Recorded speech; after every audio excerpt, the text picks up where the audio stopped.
I am appreciative of this community and the interest towards preserving and enhancing our natural environment, and also the commitment to being a community that values peace. And lately, I've been wondering, what is the precondition for peace? What is it that creates the circumstances for us to feel at ease? And also, what are the things that cause us to feel competitive, in the sense that we're using competition in a game that doesn't benefit everyone? Because competition can be very useful if it's part of a cooperative game, which is how nature functions. But when you have sort of a zero-sum competition that's prevalent, then peace is certainly not a byproduct. And it would appear that throughout history, much of the warfare and devastation that's occurred on this planet is around resource, the acquisition and production of resources. And so I think as a community, if we want to move through these times where our ecology is in a state of disarray and is becoming very self-evidently impacted by human behavior, we should focus on how, if our environment is in chaos, if our environment is hurting, if the ecology is unraveling, such is the same about our culture and society. And I think that the environmental issues that we face are less issues that have to do with the physicality of the web of life, but are more a psycho-spiritual relationship with nature that I do believe that we need to re-inhabit. I think much of the sense of peace that humans have been able to find throughout history has been from a place-based relationship. They are of the land that they live on. They have an association with it that feeds them not just food and clean water, but feeds their soul and creates the sensation and the sensory experience of harmony.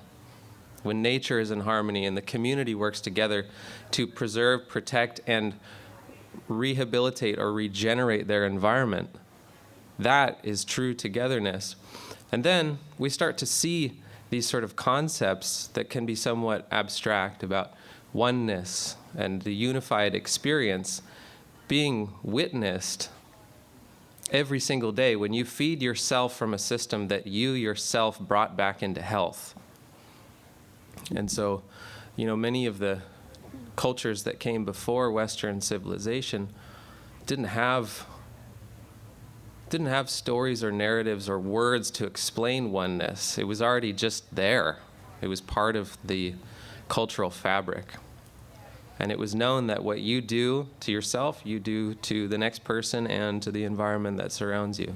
And I think when we have to bear in mind that we do have a profound effect as individuals on the world and on each other.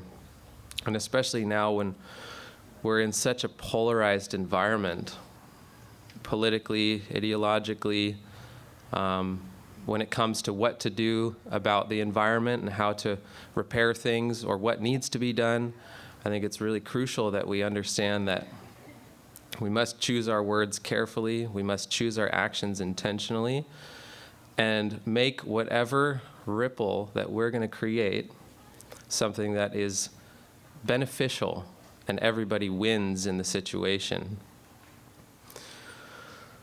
So, in my experience being on the path of ecological regeneration, food production, self-sufficiency, that started from a foundation of feeling afraid and feeling guilty and feeling like there was no hope. A 17-year-old kid coming out of high school, most of my education I'd been taught The environment's dying, the planet is in peril, and it's your fault, and it's your parents' fault, and it's the generation before them, it's their fault. And what I witnessed is that created a schism between me and having reverence for the generations that came before me. It validated resentment that most adolescents feel naturally. It widened the gap between the wisdom that I could have received from the people that came before me, and then empowered me to be this self-righteous little twit. And so, that wasn't exactly empowerment. The place I reached was one of deep separation. I couldn't relate to the people that came before me. I couldn't relate to the society that created the relative circumstances of peace, right? We live in a very peaceful time, statistically. Much gratitude for that. But I didn't have the tools to be able to deal with the uncertainties of the future. But that's when permaculture showed up in my life. And I went from being clinically anxious about the state of the environment to immediately feeling like there was something that I could do. And what that was to take responsibility for my life now. And look at all the things that I demand from this so-called destructive system of capitalism or Western society, and take back my food, my water resources. And then look at the things that I was expecting to receive that may or may not even be necessary to my own fulfillment and satisfaction. And so for the last 10 years, I've been developing a system for myself and my family that every year sequesters more carbon, infiltrates more rainwater into the aquifer, improves the productivity of our well, increases biodiversity tremendously. I mean, I can't even believe what's happened by just adding water to the landscape, keeping the water that would otherwise run off. And then, the whole experience has also fostered really good relationships in the community. And so to me, that's good. That is only good. And I think that if that can be embodied by everyone who feels like there is something to be done here in this world to fix the environment and to create a more stable society, it starts with us. It starts with us making amends with the system that provides for our resources now and creating a better one person at a time.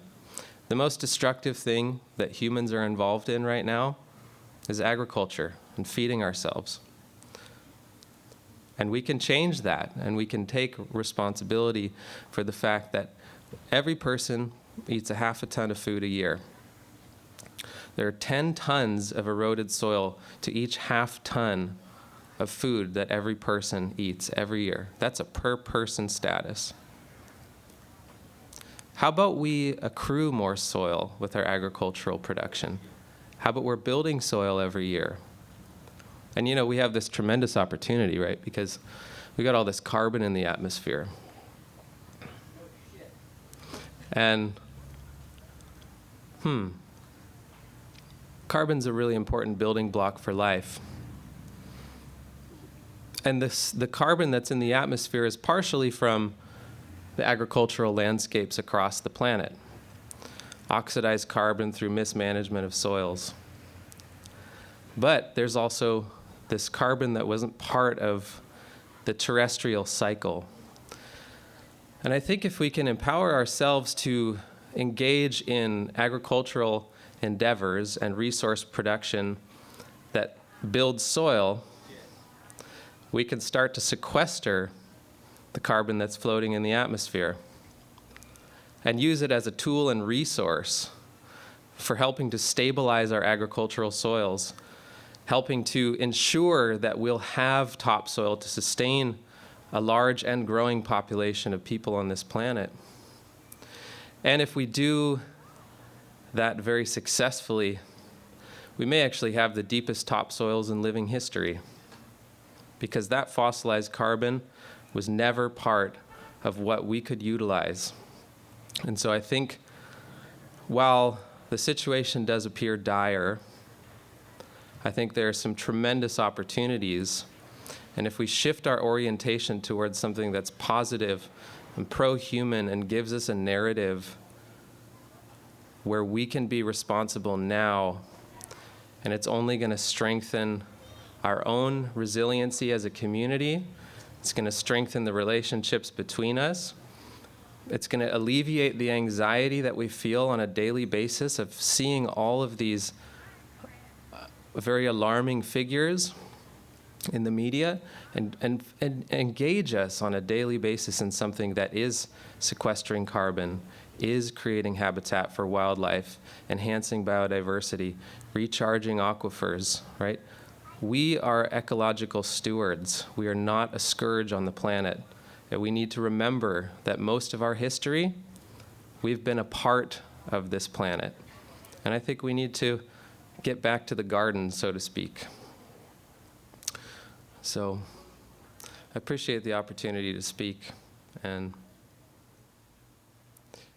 I think there's much to be done.